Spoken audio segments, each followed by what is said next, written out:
దినవృత్తాంతముల 2వ గ్రంథము 16వ అధ్యాయము. ఆసా ఏలుబడియందు 36వ సంవత్సరమున ఇశ్రాయేలు రాజైన బయెషా యూదావారి మీద దండెత్తి బయలుదేరి యూదారాజైన ఆసా యొద్దకు రాకపోకలు జరగకుండునట్లు రామాను కట్టింపగా, ఆసా యెహోవా మందిరమందును రాజనగరునందును ఉన్న బొక్కసములలోని వెండి బంగారములను తీసి దమస్కులో నివాసము చేయు సిరియా రాజగు బెన్హదదు నొద్దకు దూతల చేత పంపించి, నా తండ్రికిని నీ తండ్రికిని కలిగియున్నట్లు నాకును నీకును సంధి కలిగియున్నది. వెండిని బంగారమును నీకు పంపియున్నాను. ఇశ్రాయేలు రాజైన బయెషా నన్ను విడిచి ఆవలికి పోవునట్లుగా నీవు అతనితో చేసియున్న సంధిని భంగము చేయుమని వర్తమానము చేసెను. బెన్హదదు రాజైన ఆసా మాట అంగీకరించి తన సైన్యముల అధిపతులను ఇశ్రాయేలు వారి పట్టణముల మీదికి పంపగా, వీరు ఈయోనును దానును అబేల్మాయీమును నఫ్తాలి ప్రదేశమునకు చేరిన పట్టణములలోని కొట్లను కొల్లపెట్టిరి. బయెషా అది విని రామాను ప్రాకారములతో కట్టించుట మానివేసి తాను చేయుచున్న పని చాలించెను. అప్పుడు రాజైన ఆసా యూదావారినందరినీ సమకూర్చెను. వీరు పోయి బయెషా కట్టించుచుండిన రామా పట్టణపు రాళ్లను దూలములను తీసుకొని వచ్చిరి. వాటితో ఆసా గెబను మిస్పాను ప్రాకారపురములుగా కట్టించెను. ఆ కాలమందు దీర్ఘదర్శి అయిన హనానీ యూదారాజైన ఆసా యొద్దకు వచ్చి అతనితో ఇలాగు ప్రకటించెను: నీవు నీ దేవుడైన యెహోవాను నమ్ముకొనక సిరియా రాజును నమ్ముకొంటివే. సిరియా రాజు యొక్క సైన్యము నీ వశము నుండి తప్పించుకొని పోయెను. బహు విస్తారమైన రథములను గుర్రపు రౌతులను గల కూషీయులను లూబీయులను గొప్ప దండై వచ్చిరి గదా. అయినను నీవు యెహోవాను నమ్ముకొనినందున ఆయన వారిని నీ చేతికి అప్పగించెను. తన ఎడల యథార్థ హృదయము గలవారిని బలపరచుటకై యెహోవా కనుదృష్టి లోకమందంతటా సంచారము చేయుచున్నది. ఈ విషయమందు నీవు మతి తప్పి ప్రవర్తించితివి గనుక ఇది మొదలుకొని నీకు యుద్ధములే కలుగును. ఆ దీర్ఘదర్శి అట్లు ప్రకటించినందుకు ఆసా అతని మీద కోపగించి రౌద్రము చూపి అతనిని బందీగృహములో వేసెను. ఇదియుగాక ఆ సమయమందే ఆసా జనులలో కొందరిని బాధపరిచెను. ఆసా చేసిన కార్యములన్నిటిని గూర్చి యూదా ఇశ్రాయేలు రాజుల గ్రంథమందు వ్రాయబడి ఉన్నది. ఆసా తన ఏలుబడియందు 39వ సంవత్సరమున పాదములలో జబ్బు పుట్టి తాను బహు బాధపడినను దాని విషయములో అతడు యెహోవా యొద్ద విచారణ చేయక వైద్యులను పట్టుకొనెను. ఆసా తన పితరులతో కూడా నిద్రించి తన ఏలుబడియందు 41వ సంవత్సరమున మృతి నొందగా, అత్తరు పనివారి చేత సిద్ధము చేయబడిన సుగంధ వర్గములతోనూ పరిమళ ద్రవ్యములతోనూ నిండిన పడక మీద జనులు అతని ఉంచి అతని నిమిత్తము బహు విస్తారమైన గంధవర్గములను దహించి దావీదు పట్టణమందు అతడు తన కొరకై తొలిపించుకొనిన సమాధియందు అతని పాతిపెట్టిరి. దినవృత్తాంతముల 2వ గ్రంథము 17వ అధ్యాయము. తరువాత అతనికి బదులుగా అతని కుమారుడైన యెహోషాపాతు రాజై ఇశ్రాయేలు తన మీదికి రాకుండా తన రాజ్యమును బలపరచుకొనెను. అతడు యూదా దేశములోని ప్రాకారపురములన్నిటి యందును సైన్యములను ఉంచి యూదాదేశమందును తన తండ్రి అయిన ఆసా పట్టుకొనిన ఎఫ్రాయిము పట్టణముల యందును కావలి బలములను ఉంచెను. యెహోవా అతనికి సహాయుడై ఉండగా యెహోషాపాతు తన తండ్రి అయిన దావీదు ప్రారంభ దినములలో నడిచిన మార్గమందు నడుచుచు బయలుదేవతను ఆశ్రయింపక తన తండ్రి దేవుని ఆశ్రయించుచు ఇశ్రాయేలు వారి చర్యలను వెంబడింపక ఆయన ఆజ్ఞలను అనుసరించి నడిచెను. కాబట్టి యెహోవా అతని చేత రాజ్యమును స్థిరపరచెను. యూదావారందరూ యెహోషాపాతునకు పన్ను ఇచ్చుచుండిరి. అతనికి ఐశ్వర్యమును ఘనతయు మెండుగా కలిగెను. యెహోవా మార్గములయందు నడుచుకొనుటకు అతడు తన మనసును దృఢపరచుకొనిన వాడై ఉన్నత స్థలములను దేవతా స్తంభములను యూదాలో నుండి తీసివేసెను.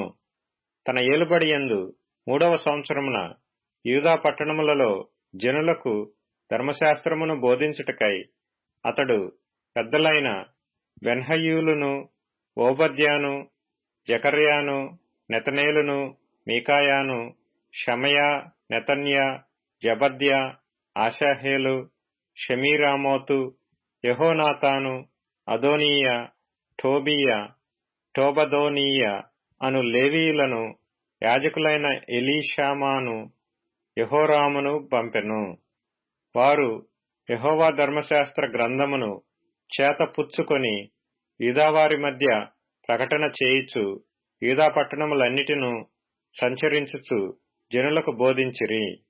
యూదా దేశము చుట్టూ ఉండు దేశముల రాజ్యములన్నిటి మీదికి యెహోవా భయము వచ్చినందున వారు యెహోషాపాతుతో యుద్ధము చేయకుండిరి.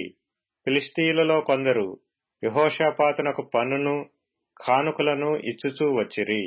అరబీయులను అతనికి 7,700 గొర్రె పొట్టేళ్లను 7,700 మేకపోతులను తెచ్చుచూ వచ్చిరి. యెహోషాపాతు అంతకంతకు గొప్పవాడై యూదా దేశమునందు కోటలను సామాగ్రిని నిలువచేయు పట్టణములను కట్టించెను. యూదా దేశపు పట్టణములలో అతనికి బహు ధనము సమకూర్చబడెను. అతని క్రింది పరాక్రమశాలులు యెరూషలేములో కూడియుండిరి. వీరి పితరుల వంశముల చొప్పున వీరి సంఖ్య ఎంతనగా, యూదాలో సహస్రాధిపతులైన వారికి ప్రధానుడగు ఆద్నా యొద్ద 3,00,000 మంది పరాక్రమశాలులుండిరి. 2వ వాడగు యెహోహానాను అను అధిపతి యొద్ద 2,80,000 మందియుండిరి. 3వ వాడు జిక్రీ కుమారుడై యెహోవాకు తన్ను తాను మనఃపూర్వకముగా సమర్పించుకొనిన అమస్య, అతని యొద్ద 2,00,000 మంది పరాక్రమశాలులుండిరి. బెన్యామీనీయులలో ఎల్యాదా అను పరాక్రమశాలి ఒకడుండెను. వీని యొద్ద వింటినీ కేడెమును పట్టుకొనువారు 2,00,000 మందియుండిరి. 2వ వాడు యెహోజాబాదు, వీని యొద్ద 1,80,000 మంది యుద్ధ సన్నద్ధులుండిరి. రాజు యూదాయందంతట నుండు ప్రాకారపురములలో ఉంచిన వారు గాక వీరు రాజు యొక్క పరివారములో చేరిన వారై ఉండిరి. దినవృత్తాంతముల 2వ గ్రంథము 18వ అధ్యాయము. తనకు ఐశ్వర్యమును ఘనతయు అధికముగా కలిగిన తరువాత యెహోషాపాతు ఆహాబుతో 1,000 మంది కొన్ని సంవత్సరములు గతించిన మీదట షోమ్రోనులో నుండు ఆహాబు నొద్దకు పోయెను. ఆహాబు అతని కొరకును అతని వెంట వచ్చిన జనుల కొరకును అనేకమైన గొర్రెలను పశువులను కోయించి తనతో కూడా రామోత్గిలాదు మీదికి పోవుటకు అతని ప్రేరేపించెను. ఇశ్రాయేలు రాజైన ఆహాబు యూదారాజైన యెహోషాపాతును చూచి, నీవు నాతో కూడా రామోత్గిలాదునకు వచ్చెదవా అని అడుగగా, యెహోషాపాతు, నేను నీవాడను, నా జనులు నీ జనులు, మేము నీతో కూడా యుద్ధమునకు వచ్చెదమని చెప్పెను. మరియు యెహోషాపాతు ఇశ్రాయేలు రాజుతో, నేడు యెహోవా యొద్ద సంగతి విచారణ చేయుదము రండనగా, ఇశ్రాయేలు రాజు 400 మంది ప్రవక్తలను సమకూర్చి, నేను రామోత్గిలాదు మీదికి యుద్ధమునకు పోవుదునా మానుదునా అని వారినడిగెను. అందుకు వారు, పొమ్ము, దేవుడు రాజు చేతికి దానిని అప్పగించునని చెప్పిరి. అయితే యెహోషాపాతు, మనము అడిగి విచారణ చేయుటకై వీరు తప్ప యెహోవా ప్రవక్తలలో ఒకడైనను ఇచ్చట లేడా అని అడుగగా, ఇశ్రాయేలు రాజు, యెహోవా యొద్ద విచారణ చేయుటకు ఇమ్లా కుమారుడైన మీకాయా అను ఒకడు ఇచ్చట ఉన్నాడు. అయితే అతడు నన్ను గూర్చి మేలు ప్రవచింపక నిత్యము కీడునే ప్రవచించుచున్నాడు గనుక నేను వాని యందు పగ కలిగియున్నాననగా, యెహోషాపాతు, రాజు అలాగనవద్దనెను. అప్పుడు ఇశ్రాయేలు రాజు తన పరివారములోనున్న ఒకని పిలిపించి, ఇమ్లా కుమారుడైన మీకాయాను శీఘ్రముగా రప్పించుమని ఆజ్ఞ ఇచ్చెను. ఇశ్రాయేలు రాజును యూదా రాజగు యెహోషాపాతును షోమ్రోను ఊరి గవిని ముందరి బయలునందు తమ తమ వస్త్రములను ధరించుకొని తమ తమ సింహాసనముల మీద కూర్చుని ఉండగా ప్రవక్తలందరూ వారి ముందర ప్రవచించుచుండిరి. అప్పుడు కెనయనా కుమారుడైన సిద్కియా ఇనుప కొమ్ములు చేయించుకొని వచ్చి సిరియనులు నిర్మూలమగు వరకు వీటితో వారిని నీవు పొడిచెదవని యెహోవా సెలవిచ్చుచున్నాడని ప్రకటించెను. ప్రవక్తలందరూ ఆ ప్రకారముగానే ప్రవచించుచు యెహోవా రామోత్గిలాదును రాజు చేతికి అప్పగించును, దాని మీదికి పోయి జయముందుము అనిరి. మీకాయాను పిలుచుటకు పోయిన దూత అతని కనుగొని, ప్రవక్తలు రాజు విషయమై ఏకముఖముగా మేలునే పలుకుచున్నారు, దయచేసి వారి మాటను వారి మాటలకు అనుకూలపరిచి మేలునే ప్రవచింపుమనగా, మీకాయా యెహోవా జీవము తోడు నా దేవుడు సెలవిచ్చినదేదో దానినే ప్రవచింతునని చెప్పెను. అతడు రాజునొద్దకు రాగా రాజు అతని చూచి, మీకాయా యుద్ధమునకు రామోత్గిలాదునకు మేము పోవదుమా మానుదుమా అని అడుగగా, అతడు పోయి జయించుడి, వారు మీ చేతికి అప్పగింపబడుదురనెను. అప్పుడు రాజు యెహోవా నామమును బట్టి అబద్ధము కాక సత్యమే పలుకుమని నేను ఎన్ని మారులు నీచేత ఒట్టు పెట్టించుకుందునని అతనితో అనగా, అతడు కాపరిలేని గొర్రెల వలెనే ఇశ్రాయేలు వారందరూ పర్వతముల మీద చెదరిపోవుట చూచితిని. వీరికి యజమానుడు లేడనియు వీరిలో ప్రతివాడు తన తన ఇంటికి సమాధానముగా పోవలెననియు యెహోవా సెలవిచ్చి ఉన్నాడనెను. ఇశ్రాయేలు రాజు ఇది విని యెహోషాపాతుతో ఇట్లనెను, ఇతడు కీడునే గాని ఆ విషయమై మేలును ప్రవచింపడని నేను నీతో చెప్పలేదా అని అనగా, మీకాయా యెహోవా మాట వినుడి, యెహోవా తన సింహాసనము మీద ఆసీనుడై యుండుటయు పరమండల సైన్యమంతయు ఆయన కుడి ప్రక్కను ఎడమ ప్రక్కను నిలువబడుటయు నేను చూచితిని. ఇశ్రాయేలు రాజైన ఆహాబు రామోత్గిలాదు మీదికి పోయి పడిపోవునట్లు ఎవడో అతని ప్రేరేపించునని యెహోవా అడుగగా, ఒకడు ఈ విధముగాను ఇంకొకడు ఆ విధముగాను ప్రత్యుత్తరమిచ్చిరి. అప్పుడు ఒక ఆత్మ వచ్చి యెహోవా ఎదుట నిలువబడి, నేను అతని ప్రేరేపించదనని చెప్పగా, యెహోవా దేని చేతనని అతని నడిగెను.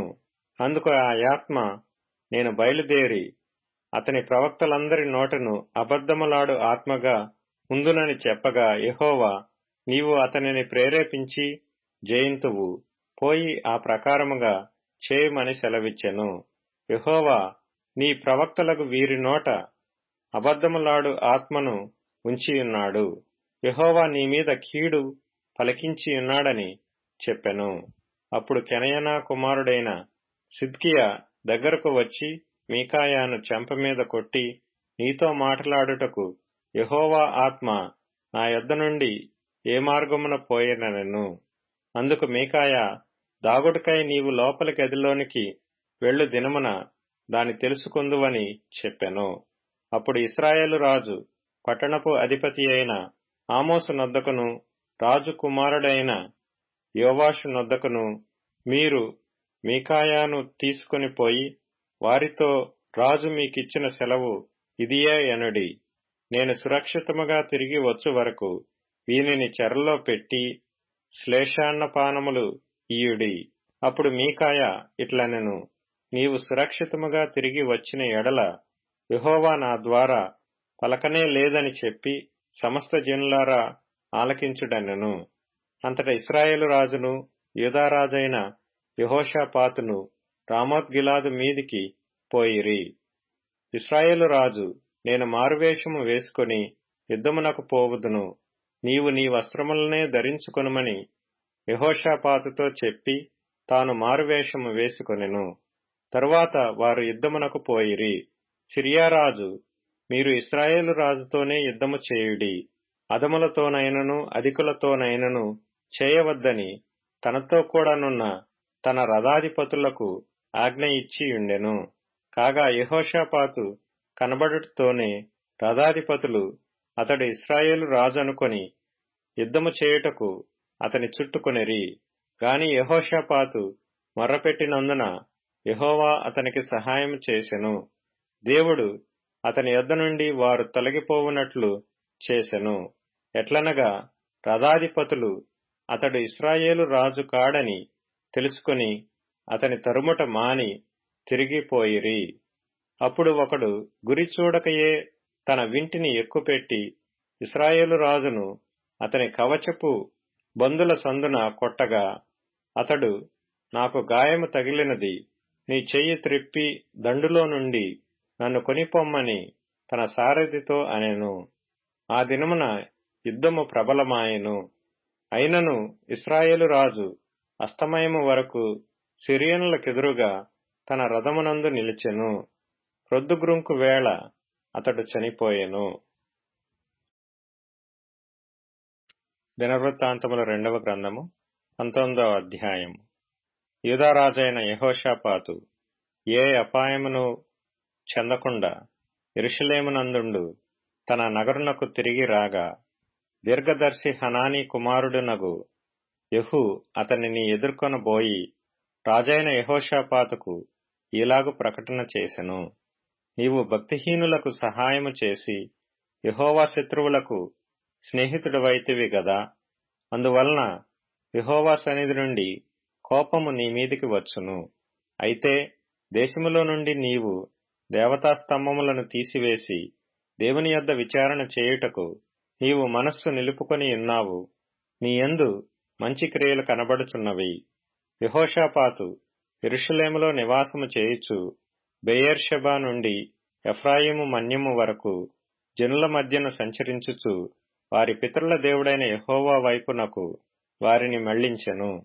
మరియు అతడు ఆయా పట్టణములలో అనగా దేశమందు యూదావారున్న బురుజులు గల పట్టణములన్నిటిలో న్యాయాధిపతులను నిర్ణయించి వారికీలాగున ఆజ్ఞాపించెను. మీరు యెహోవా నియమమును బట్టియే గాని మనుషుల నియమమును బట్టి తీర్పు తీర్చవలసిన వారు కారు. ఆయన మీతో కూడా నుండును గనుక మీరు తీర్చు తీర్పు బహు జాగ్రత్తగా చేయుడి. యెహోవా భయము మీ మీద ఉండునుగాక. హెచ్చరికగా నుండి తీర్పు తీర్చుడి. మన దేవుడైన యెహోవా యందు దౌష్ట్యము లేదు. ఆయన పక్షపాతి కాడు, లంచము పుచ్చుకొనువాడు కాడు. మరియు తాను యెరూషలేమునకు వచ్చినప్పుడు యెహోవా నిర్ణయించిన న్యాయమును జరిగించుటకును సందేహాంశములను పరిష్కరించుటకును యెహోషాపాతు లేవీయులలోను యాజకులలోను ఇశ్రాయేలీల పితరుల ఇండ్ల పెద్దలలోను కొందరిని నియమించి వారికీలాగున ఆజ్ఞాపించెను. యెహోవా యందు భయభక్తులు కలిగిన వారై నమ్మకముతోనూ యథార్థ మనస్సుతోనూ మీరు ప్రవర్తింపవలెను. నరహత్యను గూర్చియు ధర్మశాస్త్రమును గూర్చియు ధర్మమును గూర్చియు కట్టడలను గూర్చియు న్యాయ విధులను గూర్చియు ఆయా పట్టణములలో నివసించు మీ సహోదరులు తెచ్చు ఏ సంగతినే గాని మీరు విమర్శించున్నప్పుడు మీ మీదికిని మీ సహోదరుల మీదికిని కోపము రాకుండునట్లు వారు యెహోవా దృష్టికి ఏ అపరాధమును చేయకుండా వారిని హెచ్చరిక చేయవలెను. మీరాలాగు చేసిన ఎడల అపరాధులు కాకయుందురు. మరియు ప్రధాన యాజకుడైన అమర్య యెహోవాకు చెందు సకల విషయములను కనిపెట్టుటకు మీ మీద ఉన్నాడు. యూదా సంతతి వారికి అధిపతియు ఇష్మాయేలు కుమారుడునగు జబద్యా రాజు సంగతుల విషయములో పైవాడుగా ఉన్నాడు. లేవీయులు మీకు పరిచారకులుగా ఉన్నారు. ధైర్యము వహించుడి. మేలు చేయుటకై యెహోవా మీతో కూడా ఉండును. దినవృత్తాంతముల 2వ గ్రంథము 20వ అధ్యాయము. ఇది అయిన తరువాత మోయాబీయులను అమ్మోనీయులను మెయోనీయులలో కొందరును దండెత్తి యెహోషాపాతు మీదికి వచ్చిరి. అంతలో కొందరు వచ్చి సముద్రము ఆవల నుండు సిరియనుల తట్టు నుండి గొప్ప సైన్యమొకటి నీ మీదికి వచ్చుచున్నది, చిత్తగించుము. వారు హససోన్ తామారు అను ఏన్గదీలో ఉన్నారని యెహోషాపాతునకు తెలియజేసిరి. అందుకు యెహోషాపాతు భయపడి యెహోవా యొద్ద విచారించుటకు మనస్సు నిలుపుకొని యూదాయంతటా ఉపవాస దినము ఆచరింపవలనని చాటింపగా యూదావారు యెహోవా వలన సహాయమును వేడుకొనుటకై కూడుకొనిరి. యెహోవా యొద్ద విచారించుటకు యూదా పట్టణములన్నిటిలో నుండి జనులు వచ్చిరి. యెహోషాపాతు యెహోవా మందిరములో క్రొత్త శాల ఎదుట సమాజముగా కూడిన యూదా యెరూషలేముల జనుల మధ్యను నిలువబడి, మా పితరుల దేవా యెహోవా, నీవు ఆకాశమందు దేవుడువై ఉన్నావు. అన్యజనుల రాజ్యములను ఏలువాడవు నీవే.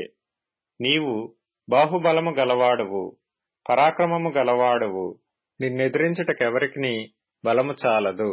నీ జనులైన ఇశ్రాయేలీల ఎదుట నుండి ఈ దేశపు కాపురస్తులను తోలివేసి, నీ స్నేహితుడైన అబ్రహాము యొక్క సంతతికి దీనిని శాశ్వతముగా నిచ్చిన మా దేవుడవు నీవే. వారు అందులో నివాసము చేసి కీడైనను, యుద్ధమైనను, తీర్పైనను, తెగులైనను, కరవైనను మా మీదికి వచ్చినప్పుడు మేము ఈ మందిరము ఎదుటను నీ ఎదుటను నిలువబడి మా శ్రమలో నీకు మొర్రపెట్టిన ఎడల నీవు ఆలకించి మమ్మను రక్షించుదువని అనుకొని ఇచ్చట నీ నామ ఘనత కొరకు ఈ పరిశుద్ధ స్థలమును కట్టించిరి. నీ పేరు ఈ మందిరమునకు పెట్టబడిన గదా.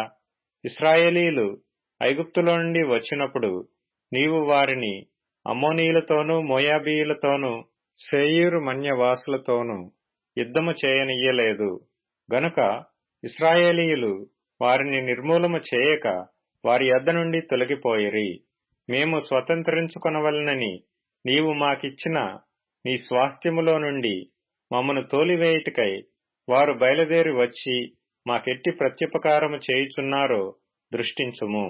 మా దేవా, నీవు వారికి తీర్పు తీర్చవా? మా మీదికి వచ్చు ఈ గొప్ప సైన్యముతో యుద్ధము చేయుటకును మాకు శక్తి చాలదు. ఏమి చేయుటకును మాకు తోచదు. నీవే మాకు దిక్కు అని ప్రార్థన చేసెను. యూదావారందరూ తమ శిశువులతోనూ, భార్యలతోనూ, పిల్లలతోనూ యెహోవా సన్నిధిని నిలువబడిరి.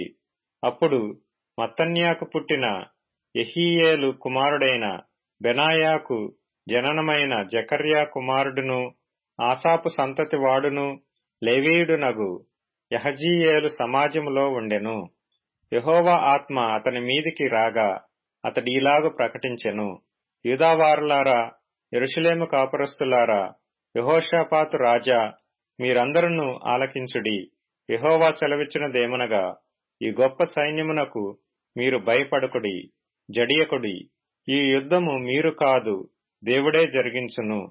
రేపు వారి మీదికి పోవుడి.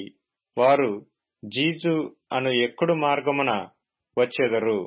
మీరు యెరూవేలు అరణ్యము ముందరనున్న వాగు కొన దగ్గర వారిని కనుగొందురు. ఈ యుద్ధములో మీరు పోట్లాడవలసిన నిమిత్తము లేదు. యూదావారులారా, యెరూషలేము వారులారా, మీరు యుద్ధ పంక్తులు తీర్చి నిలువబడుడి. మీతో కూడానున్న యెహోవా దయచేయు రక్షణను మీరు చూచెదరు. భయపడకుడి, జడియకుడి. రేపు వారి మీదికి పోవుడి. యెహోవా మీతో కూడా ఉండును. అప్పుడు యెహోషాపాతు సాష్టాంగ నమస్కారము చేసెను.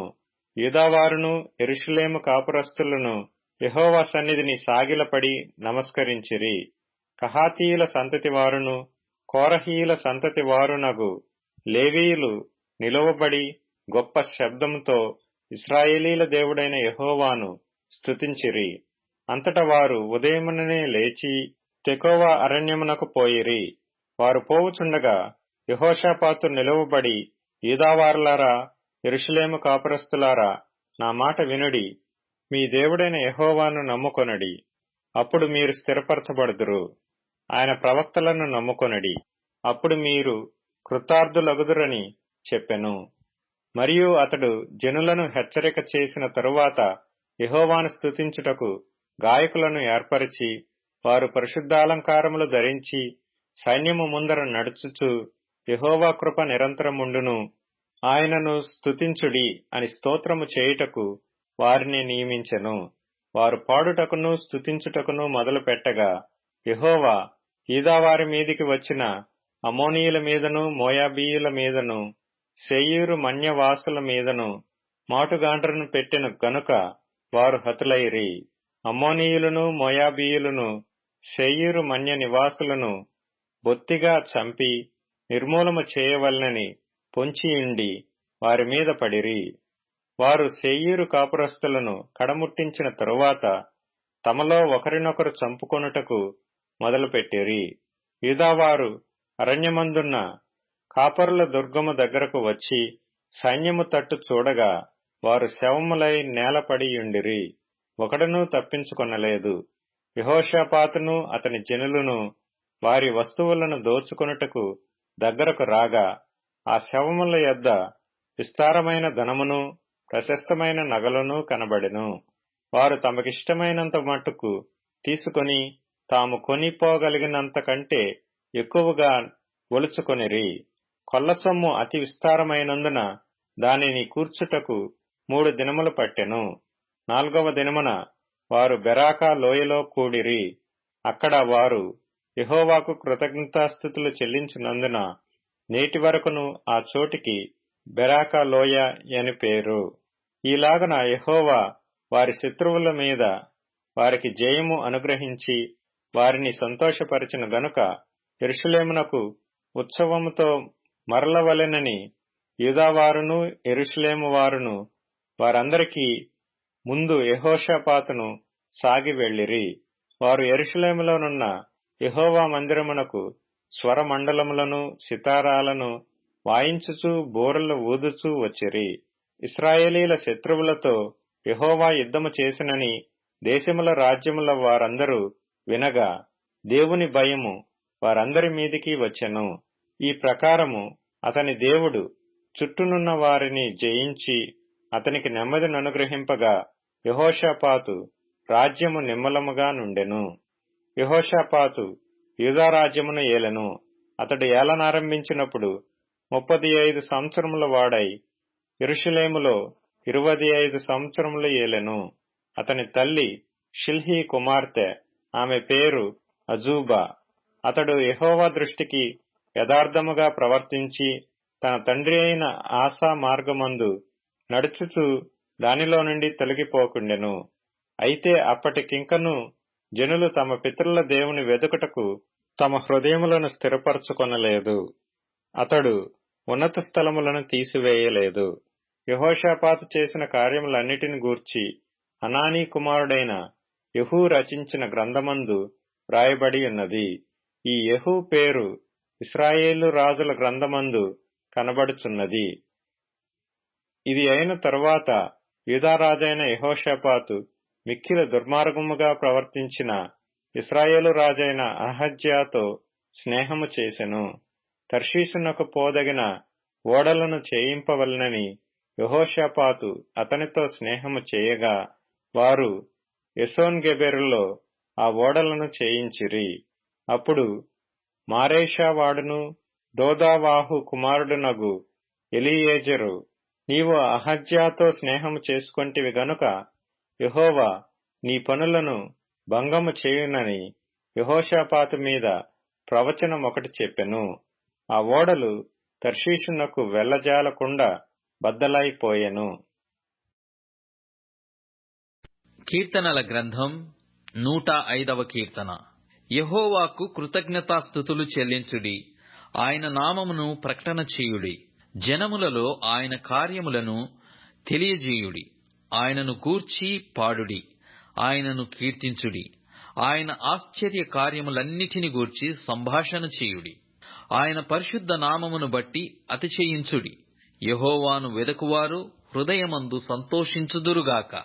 యెహోవాను వెదకుడి, ఆయన బలమును వెదకుడి. ఆయన సన్నిధిని నిత్యము వెదకుడి. ఆయన దాసుడైన అబ్రహాము వంశస్థులారా, ఆయన ఏర్పరచుకొనిన యాకోబు సంతతి వారలారా, ఆయన చేసిన ఆశ్చర్య కార్యములను జ్ఞాపకం చేసుకొనుడి. ఆయన చేసిన సూచక క్రియలను, ఆయన నోటి తీర్పులను జ్ఞాపకం చేసుకొనుడి. ఆయన మన దేవుడైన యెహోవా. ఆయన తీర్పులు భూమి యందంతట జరుగుచున్నవి. తాను సెలవిచ్చిన మాటను 1000 తరముల వరకు, అబ్రహాముతో తాను చేసిన నిబంధనను, ఇస్సాకుతోనూ తాను చేసిన ప్రమాణమును నిత్యము ఆయన జ్ఞాపకము చేసుకొనును. వారి సంఖ్య కొద్దిగా నుండగను, ఆ కొద్ది మంది ఆ దేశమందు పరదేశులై ఉండగను, కొలవబడిన స్వాస్థ్యముగా కనాను దేశమును మీకిచ్చెదనని ఆయన సెలవిచ్చెను. ఆ మాట యాకోబునకు కట్టడగాను, ఇశ్రాయేలునకు నిత్య నిబంధనగాను స్థిరపర్చియున్నాడు.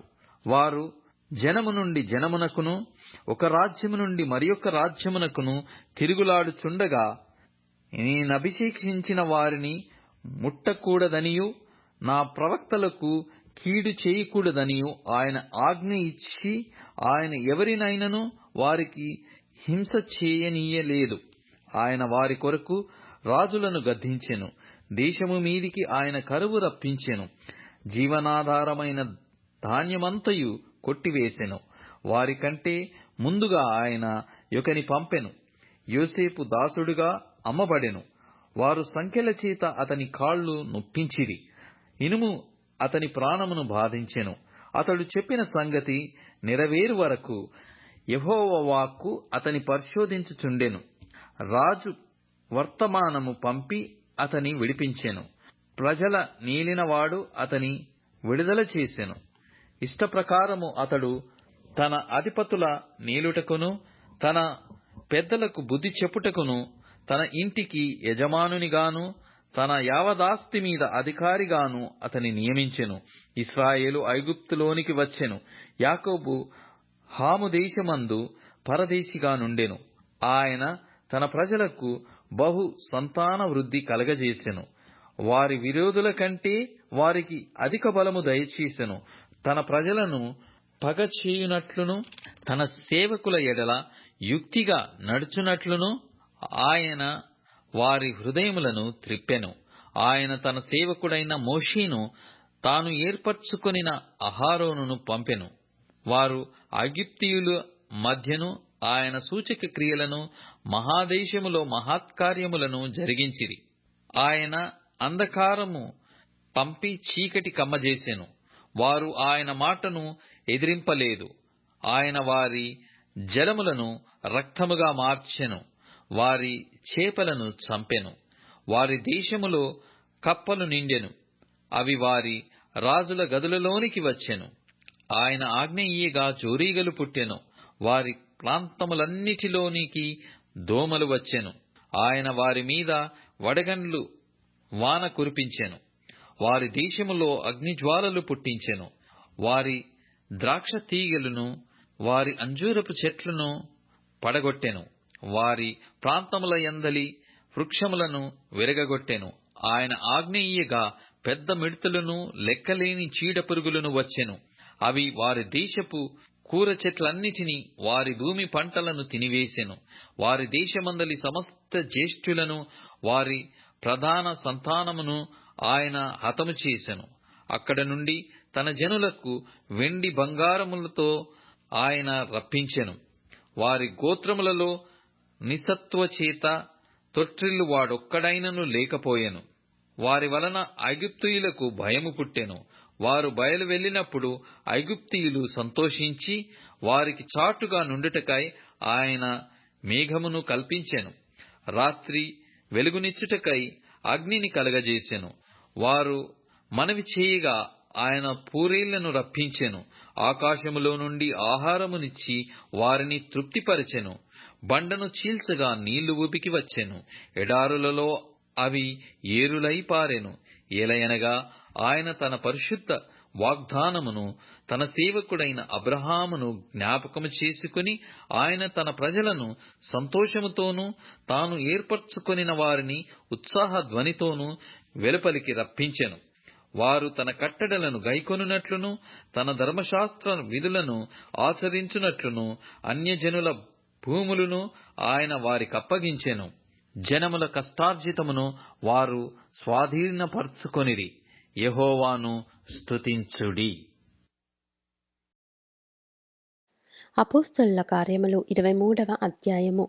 పౌలు మహాసభ వారిని తేరిచూచి, సహోదరులారా, నేను నేటి వరకు కేవలము మంచి మనస్సాక్షి గలవాడనై దేవుని ఎదుట నడుచుకొనుచుంటినని చెప్పెను.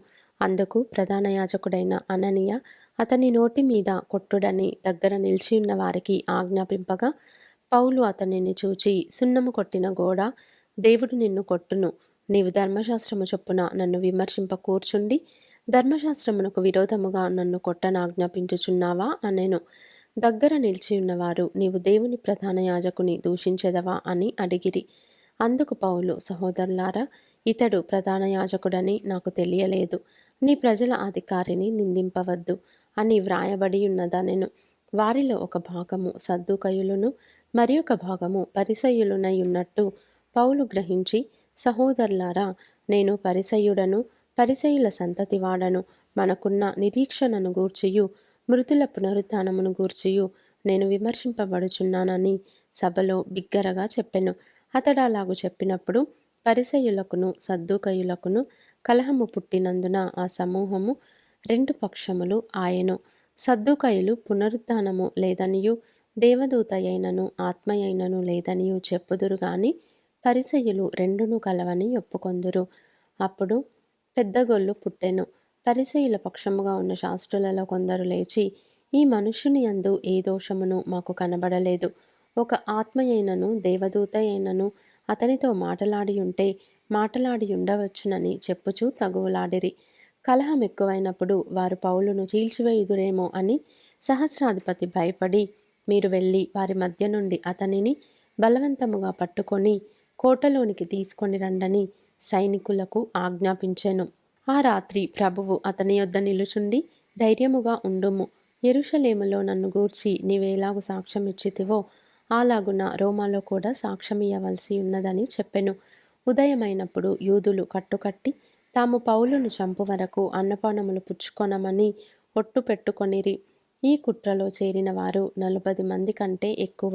వారు ప్రధాన యాజకుల యొద్దకును పెద్దల యొద్దకును వచ్చి, మేము పౌలును చంపు వరకు ఏమీయు రుచి చూడమని గట్టిగా ఒట్టు పెట్టుకొని ఉన్నాము.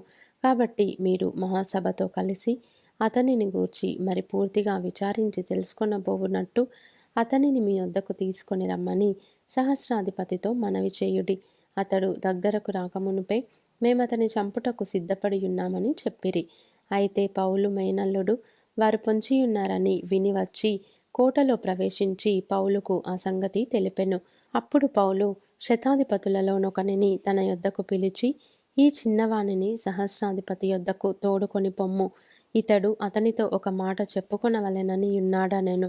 శతాధిపతి సహస్రాధిపతి యొద్ద అతన్ని తోడుకొని పోయి, ఖైదీ అయిన పౌలు నన్ను పిలిచి నీతో ఒక మాట చెప్పుకొనవలెనని ఉన్న ఈ పడుచువానిని నీ వద్దకు తీసుకొని పొమ్మని నన్ను అడిగెనని చెప్పెను. సహస్రాధిపతి అతని చెయ్యి పట్టుకొని అవతలకు తీసుకొని పోయి, నీవు నాతో చెప్పుకొనవలెనని యున్నదేమని ఒంటరిగా అడిగెను.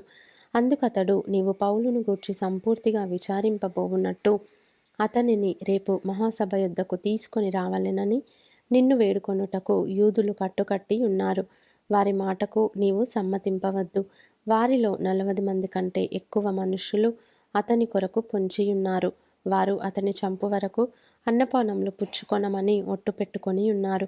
ఇప్పుడు నీ యొద్ద మాట తీసుకొనవలెనని కనిపెట్టుకొని సిద్ధముగా ఉన్నారని చెప్పెను. అందుకు సహస్రాధిపతి, నీవు ఈ సంగతి నాకు తెలిపితివని ఎవనితోనూ చెప్పవద్దని ఆజ్ఞాపించి ఆ పడుచువానిని పంపివేసెను.